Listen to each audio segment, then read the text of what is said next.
Assalamualaikum warahmatullahi wabarakatuh. Perkenalkan, nama saya Zara Mela Safira dengan nomor 10501 dari Rombude. Pada kesempatan kali ini, saya akan mempresentasikan artikel berjudul Perspektif Siswa Sekolah Dasar Terhadap Realisme dalam Pembelajaran Matematika. Pendahuluan yang meliputi yang pertama ada fenomena gap. Pendekatan realisme dalam pembelajaran matematika menekankan pengalaman nyata melalui benda konkret dan konteks kehidupan sehari-hari. Namun, di lapangan, siswa SD lebih menyukai penjelasan langsung dan latihan soal yang dianggap mudah dipahami dan cepat dipahami. Hal ini menunjukkan ketidaksesuaian antara teori realisme dan juga preferensi belajar siswa. Jadi, fenomena yang terjadi di lapangan ini menunjukkan bahwa meskipun realisme bertujuan membuat pembelajaran matematika lebih makna lewat contoh nyata ataupun benda konkret, siswa SD justru merasa lebih nyaman dengan pembelajaran yang langsung pada inti materi. Mereka masih dalam tahap perkembangan kognitif yang membutuhkan struktur yang jelas, sehingga kegiatan belajar terlalu panjang, mulai dari mengamati benda nyata, mencatat, sampai menghubungkannya ke soal, sering membuat mereka kehilangan fokus. Akhirnya, tujuan pembelajaran malah kurang tercapai karena siswa merasa bingung dan juga proses belajar memakan waktu yang lama. Fenomena ini yang menjadi dasar bahwa apa yang dianggap bagus secara teori belum tentu cocok dengan kondisi sebenarnya di kelas. Selanjutnya ada research gap. Dalam penelitian-penelitian sebelumnya, para peneliti lebih fokus menilai efektivitas media konkret atau soal cerita. Namun yang belum banyak diteliti adalah bagaimana perspektif siswa.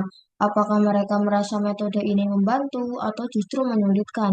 Maka penelitian ini hadir untuk mengisi celah tersebut, yaitu dengan menggali suara siswa sebagai pengguna utama metode pembelajaran. Dengan begitu, guru dan perancang kurikulum bisa mengevaluasi apakah pelaksanaan realisme perlu disesuaikan agar lebih nyaman dan mudah dipahami oleh siswa sekolah dasar. Selanjutnya ada literatur review. Erika Wati pada tahun 2023 menyatakan bahwa pengalaman nyata membantu pemahaman konsep, sedangkan Andarsa pada tahun 2025 menekankan pentingnya menyesuaikan metode dengan kesiapan kognitif siswa. Muharrama pada tahun 2023 juga menjelaskan bahwa soal cerita sering menjadi tantangan bagi siswa karena kemampuan literasi matematis yang masih terbatas. Nah, dari kajian teori bisa disimpulkan bahwa realisme memang punya potensi baik karena mencoba menghubungkan matematika dengan kehidupan nyata. Tapi keberhasilan realisme sangat bergantung pada kesiapan bagi siswa, kemampuan membaca soal cerita, dan juga cara guru mengemas pembelajaran. Kalau konteksnya terlalu rumit, justru membuat siswa merasa susah sebelum masuk ke hitungannya. Jadi, literatur review menyarankan realisme dapat diterapkan tetapi secara sederhana, bertahap, dan juga dekat dengan dunia siswa. Selanjutnya ada metode penelitian. Pada penelitian ini, saya menggunakan pendekatan kualitatif deskriptif supaya bisa menggali pendapat siswa secara lebih mendalam, bukan hanya dalam bentuk angka. Subjek penelitian adalah 5 siswa kelas 6 yang dipilih karena dianggap bisa memberikan informasi sesuai yang dibutuhkan. Data yang dikumpulkan melalui wawancara semi terstruktur, sehingga siswa bisa menjawab dengan lebih bebas tentang pengalaman belajar matematika, terutama saat menggunakan metode realisme. Hasil wawancara kemudian dikelompokkan ke dalam tema-tema seperti kesulitan belajar dan hal yang mereka sukai, sehingga bisa terlihat gambaran jelas tentang perspektif mereka. Selanjutnya yaitu ada hasil penelitian. Yang pertama, siswa lebih menyukai penjelasan langsung dan juga latihan soal. Dari wawancara dengan kelima siswa, hasil penelitian menunjukkan bahwa mereka cenderung menyukai pembelajaran yang langsung ke inti materi, yaitu guru menjelaskan rumus atau langkah pengerjaan, lalu mereka diberikan latihan soal. Menurut siswa, metode tersebut lebih cepat dipahami, tidak memerlukan banyak langkah, dan mereka bisa langsung mengetahui hasil pengerjaan mereka. Yang kedua yaitu pembelajaran berbasis pengalaman nyata dianggap memerlukan proses terlalu panjang. Ketika guru menerapkan pembelajaran pengalaman nyata, misalnya mengajak siswa menggunakan benda konkret atau mengamati situasi kehidupan sehari-hari, siswa merasa metode tersebut itu memerlukan proses yang panjang sebelum bisa mulai mengerjakan soal. Mereka mengatakan bahwa kegiatan yang bertele-tele seperti itu justru membuat mereka bingung karena harus memahami proses observasi dulu, baru akhirnya bisa menghitung. Yang ketiga yaitu media konkret dirasa ribet dan mengganggu fokus. Penggunaan media konkret juga dirasakan kurang praktis. Siswa menyampaikan bahwa ketika harus memegang dan memindahkan benda, perhatian mereka mudah teralihkan dan konsentrasi terhadap materi utama berkurang. Selain itu, beberapa siswa merasa kurang nyaman melakukan kegiatan fisik sambil menghitung karena mereka takut salah di depan teman-temannya. Yang keempat yaitu soal cerita sulit dipahami sehingga membingungkan. Kesulitan lain yang menonjol adalah dalam mengerjakan soal cerita. Siswa mengaku bahwa sebelum bisa menghitung, mereka harus membaca cerita yang cukup panjang dan terkadang sulit untuk menemukan informasi utama dari soal tersebut. Hal ini menunjukkan bahwa kesulitan mereka bukan pada operasi hitung, tetapi pada memahami teks dalam soal matematika. Selanjutnya yang terakhir ada siswa belum mampu menghubungkan matematika dengan kehidupan nyata secara optimal. Mereka merasa matematika hanya digunakan selama pelajaran berlangsung, walaupun guru sudah mengaitkan materi dengan contoh-contoh kehidupan nyata, siswa belum terbiasa melihat manfaat matematika di luar kelas. Secara keseluruhan, hasil penelitian menegaskan bahwa siswa SD lebih mengutamakan kemudahan dan kejelasan dalam belajar. Jika langkah pembelajaran terlalu banyak atau konteks soal terlalu panjang, maka siswa merasa semakin sulit dalam memahami materi. Dengan kata lain, pelaksanaan pendekatan realisme belum sepenuhnya sesuai dengan cara belajar siswa, sehingga siswa lebih memilih pembelajaran yang sederhana, langsung, dan terstruktur. Selanjutnya masuk ke dalam pembahasan. Yang pertama ada kesesuaian teori dengan kondisi belajar siswa. Yang pertama yaitu ada gap antara idealisme, realisme, dan preferensi belajar siswa SD. Realisme secara teori menginginkan siswa memperoleh pengetahuan melalui pengalaman nyata, benda konkret, dan lingkungan sekitar sehingga pemahaman matematis menjadi lebih mendalam dan kontekstual. Namun, dari hasil penelitian, siswa SD justru menunjukkan preferensi belajar yang berbeda dari idealisme tersebut. Mereka merasa lebih nyaman ketika belajar menggunakan metode yang langsung mengarah pada inti materi. Gap atau ketidaksesuaian ini memperlihatkan bahwa tidak semua teori pendidikan dapat diterapkan secara utuh di lapangan tanpa menyesuaikan karakteristik siswa. Selain itu, siswa SD belum memiliki kemampuan reflektif yang kuat untuk menyadari bahwa pengalaman nyata dapat membantu pemahaman jangka panjang. Yang mereka lihat adalah proses yang lebih cepat menghasilkan jawaban, bukan proses yang menekankan kedalaman konsep. Karena itu, guru harus berhati-hati dalam menerapkan realisme, sebab jika dipaksakan tanpa penyesuaian, tujuan pembelajaran bisa berlawanan dari harapan awal. Kemudian yang kedua, siswa lebih mudah memahami penjelasan langsung dan latihan soal. Pada usia sekolah dasar, pola berpikir siswa masih bergantung pada arahan yang jelas dari guru. Penjelasan langsung dirasa lebih efektif karena siswa dapat mengikuti langkah demi langkah penyelesaian soal tanpa harus menebak-nebak konteks yang ingin disampaikan guru. Hasil wawancara juga menunjukkan bahwa siswa merasa puas ketika mereka langsung dapat menjawab soal dengan benar, karena itu memberikan pengalaman keberhasilan yang cepat dan meningkatkan motivasi belajar.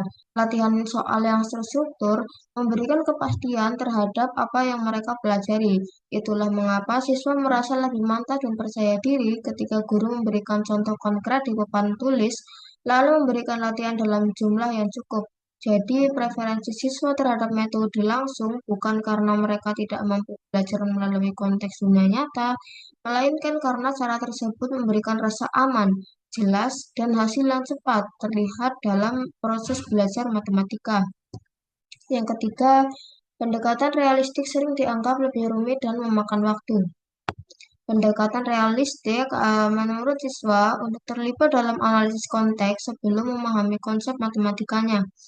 Misalnya saat menyelesaikan soal cerita, siswa harus memahami latar cerita, kemudian menentukan informasi yang penting, lalu mengkonversi informasi tersebut menjadi bentuk matematika.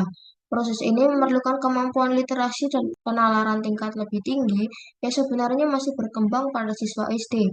Akibatnya, waktu yang digunakan untuk memahami cerita jauh lebih lama daripada waktu yang dihabiskan untuk melakukan perhitungan matematika itu sendiri.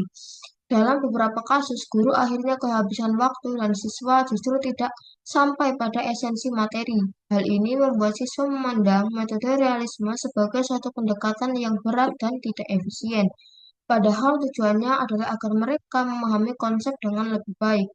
Dengan demikian, strategi ini perlu diadaptasi agar tidak hanya menyita waktu, tetapi juga tetap fokus pada inti pembelajaran. Yang keempat yaitu aktivitas yang terlalu kompleks menimbulkan beban kognitif.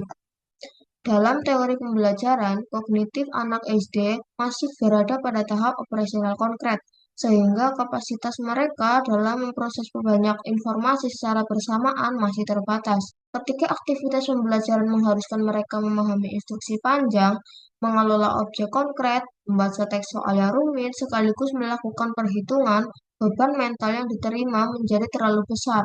Beban kognitif ini berdampak pada menurunnya fokus dan motivasi, bahkan dapat menyebabkan kesalahan dalam memahami konsep.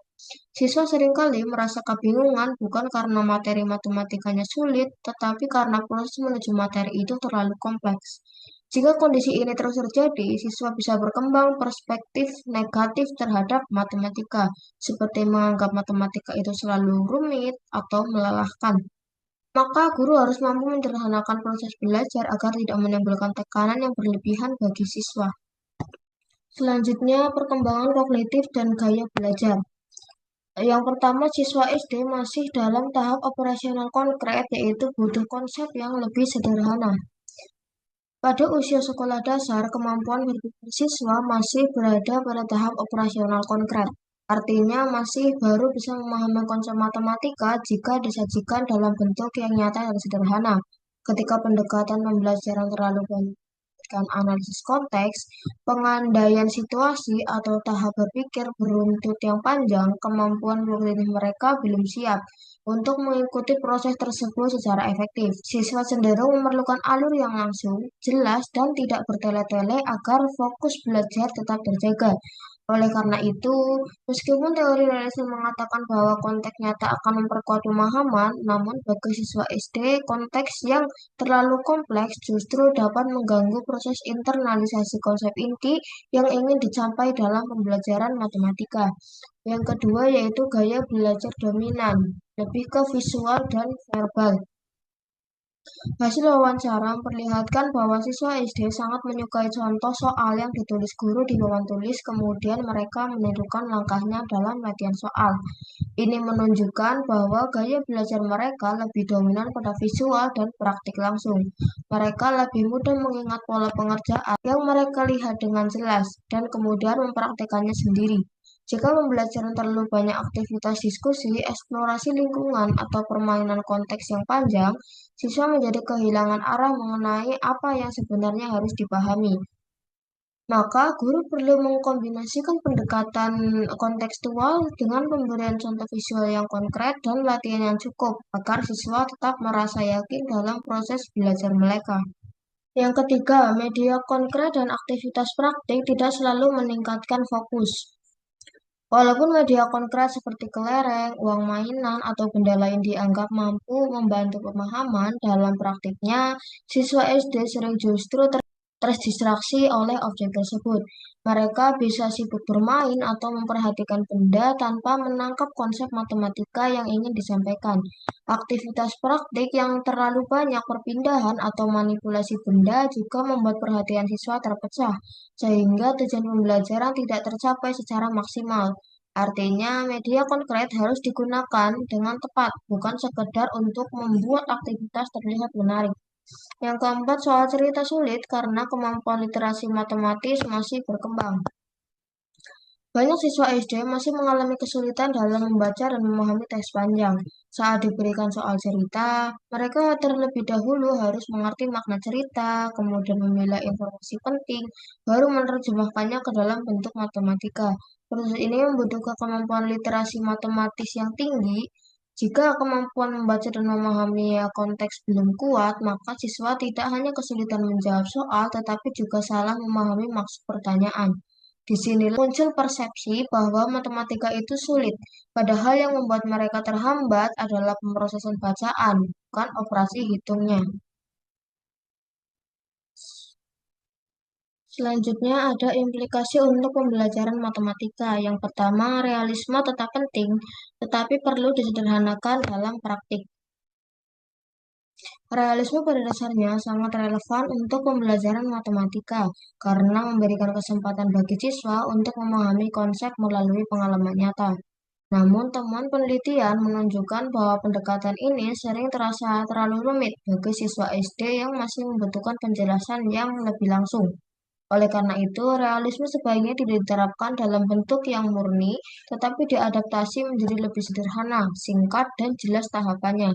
Guru bisa mempertahankan tujuan utama realisme, yaitu menghubungkan matematika dengan kehidupan, tetapi tanpa menambah terlalu banyak aktivitas yang justru membingungkan siswa. Dengan penyederhanaan ini, pembelajaran tetap bermakna namun tidak memberatkan siswa, sehingga proses belajar berjalan lebih efektif sesuai dengan perkembangan berpikir mereka. Yang kedua, gunakan ilustrasi, gambar, dan konteks dekat kehidupan siswa. Salah satu cara untuk membuat pembelajaran realisme lebih mudah dipahami siswa adalah dengan memanfaatkan visualisasi yang kuat seperti gambar, diagram, serta ilustrasi benda nyata. Selain itu, konteks yang dipilih guru sebaiknya benar-benar dekat dengan kehidupan siswa agar mereka lebih mudah mengidentifikasi masalah dan menentukan informasi yang penting dalam soal. Dengan demikian, siswa tidak lagi menganggap soal cerita sebagai sesuatu yang asing atau abstrak. Penggunaan visual dan konteks yang familiar membantu menurunkan beban kognitif dan membuat siswa merasa bahwa matematika memang hadir dalam kehidupan sehari-hari. Strategi ini membantu terciptanya pembelajaran yang lebih natural, menyenangkan, dan juga mudah untuk diikuti. Yang ketiga, soal cerita diberikan bertahap dari sederhana ke kompleks. Soal cerita merupakan tantangan tersendiri bagi siswa SD karena selain berhitung, mereka juga harus memahami teks dan mengambil informasi yang penting. Jika langsung diberikan soal yang kompleks, siswa akan merasa kewalahan sehingga kehilangan motivasi. Oleh karena itu, pemberian soal cerita harus dimulai dari model yang sangat sederhana dengan sedikit informasi serta kalimat yang singkat dan mudah dipahami. Setelah siswa mampu menyelesaikannya dengan percaya diri, barulah guru secara bertahap meningkatkan kompleksitas soal tersebut. Tahapan ini penting agar kemampuan literasi matematika berkembang secara progresif, bukan sekaligus. Dengan cara tersebut, siswa dapat membangun kemampuan penalaran secara pelan tetapi pasti, tanpa merasa takut pada soal cerita. Yang keempat yaitu guru perlu fleksibel dalam menyesuaikan metode berdasarkan kondisi kelas. Setiap kelas memiliki karakteristik unik yang dipengaruhi oleh kemampuan, motivasi, dan pengalaman siswa. Oleh sebab itu, guru tidak bisa terpaku pada satu metode ajar saja, melainkan perlu bersifat fleksibel dalam memilih strategi pembelajaran sesuai situasi dan respon siswa. Jika siswa terlihat kebingungan atau kehilangan fokus saat kegiatan realistik ini, guru dapat segera menyesuaikan metode dengan memberikan penjelasan tambahan atau dengan latihan soal yang lebih struktural. Fleksibilitas guru merupakan keterampilan kunci dalam memastikan bahwa pembelajaran tetap berada dalam jalur yang efektif dan siswa mendapatkan pengalaman belajar yang tepat sesuai dengan kebutuhannya. Kemudian, yang kelima, ada suara siswa menjadi acuan untuk meningkatkan kualitas pembelajaran. Temuan dalam penelitian menunjukkan bahwa pendapat siswa sangat berharga untuk mengetahui apakah metode yang digunakan guru sudah sesuai atau belum. Ketika siswa diberikan ruang untuk menyampaikan pengalaman belajar mereka, guru akan memperoleh gambaran yang lebih jelas mengenai strategi mana yang berhasil dan bagian mana yang perlu untuk diperbaiki. Dengan menjadikan suara siswa sebagai dasar refleksi, guru dapat meningkatkan kualitas pembelajaran secara berkelanjutan. Selain itu, siswa akan merasa dihargai karena pendapat mereka diperhatikan dalam proses belajar, sehingga mereka menjadi lebih terlibat dan termotivasi dalam mengikuti pembelajaran matematika. Kesimpulan dari PPT artikel ini yaitu penerapan filsafat realisme dalam pembelajaran matematika belum sepenuhnya sesuai dengan kemampuan dan preferensi siswa SD. Mereka lebih nyaman dengan metode langsung dan sederhana. Meskipun demikian, realisme tetap dapat digunakan secara fleksibel melalui contoh kehidupan nyata yang ringkas, visualisasi yang mudah, dan tahapan yang terstruktur sesuai perkembangan siswa.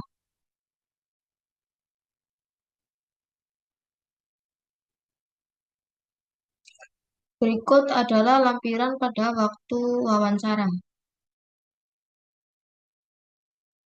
Baik, sekian yang dapat saya sampaikan. Saya mohon maaf apabila terdapat kesalahan. Wassalamualaikum warahmatullahi wabarakatuh.